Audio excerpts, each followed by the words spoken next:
They were in all of the cities I mentioned, Tren de Aragua, and they were sent by Maduro to terrorize our people, and now Maduro will never again be able to threaten an American citizen or anybody from Venezuela. There will no longer be threats.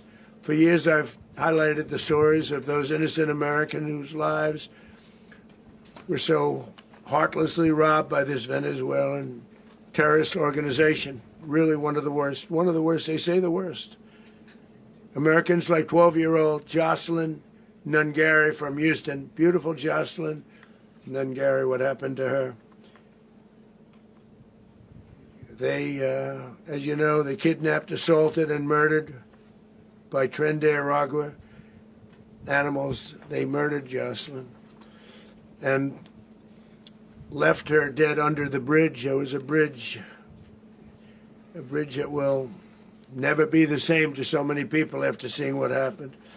As I've said many times, the Maduro regime emptied out their prisons, sent their worst and most violent monsters into the United States to steal American lives.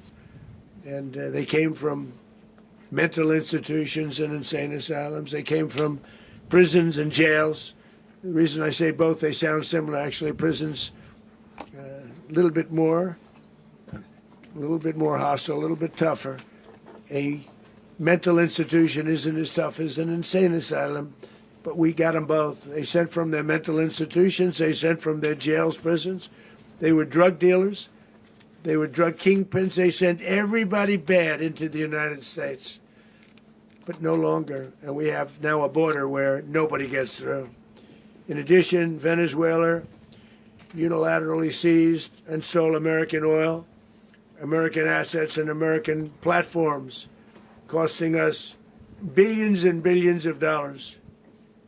They did this a while ago, but we never had a president that did anything about it. They took all of our property. It was our property. We built it.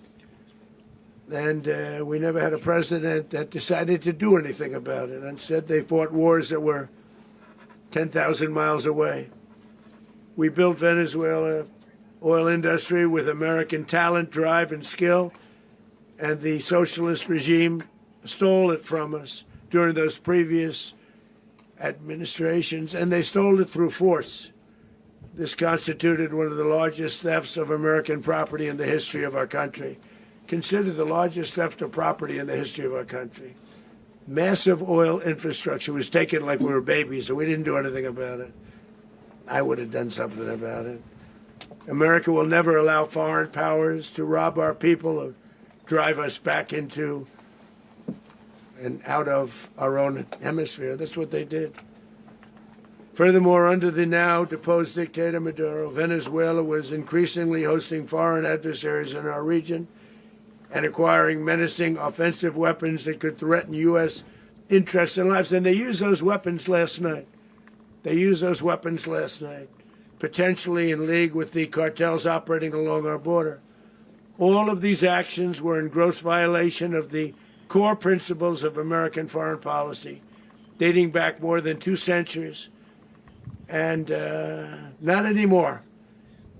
All the way back, it dated to the Monroe Doctrines. And the Monroe Doctrine is a big deal. But we've superseded it by a lot. By a real lot.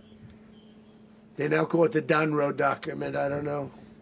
It's Monroe Doctrine. We sort of forgot about it. It was very important, but we forgot about it. We don't forget about it anymore. Under our new national security strategy, American dominance in the Western Hemisphere will never be questioned again. Won't happen.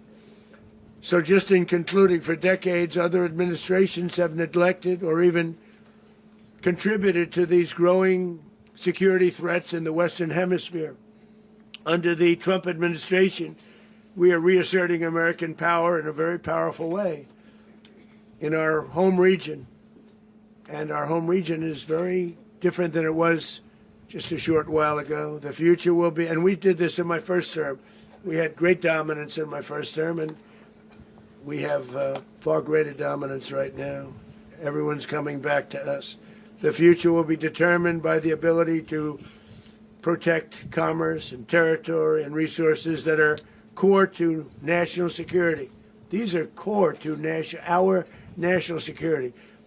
Just like tariffs are, they've made our country rich, and they've made our national security strong, stronger than ever before.